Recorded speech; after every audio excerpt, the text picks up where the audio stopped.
Hello everyone, I am S. Vashni, BSMS second professional, Nanda Siddha Medical College and Hospital, Erode, from the Department of சட்டம் சார்ந்த மருத்துவம் மற்றும் நஞ்சு மருத்துவம். நம்ம டெய்லி யூஸ் பண்ணிக்கிட்டக்கூடிய திங்ஸ் எல்லாத்துலேயுமே வந்து பியூரிட்டியாக இருக்குது அப்படின்னு சொல்லிட்டு நினச்சிட்டு இருக்கோம். ஆனால் அது அப்படி இல்லை.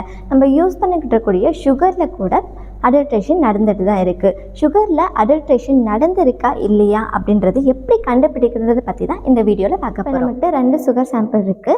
இது அடல்ட்ரேஷன் நடந்திருக்கா இல்லையான்றது செக் பண்ணி பார்க்கலாம். First some amount of water எடுத்துக்கிட்டு இதில் நம்ம ஃபர்ஸ்ட் சாம்பிள் வந்து ஆட் பண்ண போகிறோம்.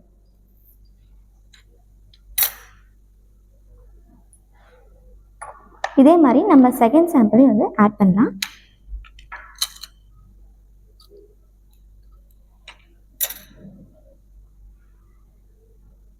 இந்த சாம்பிள் வந்து கிளியரா இருக்கு. ஸோ அடல்ட்ரேஷன் நடக்கல. இந்த சாம்பிளில் ப்ரெசிபிடேஷன் ஃபார்ம் ஆகியிருக்கு. ஸோ இதில் அடல்ட்ரேஷன் நடந்திருக்கு. தேங்க்யூ.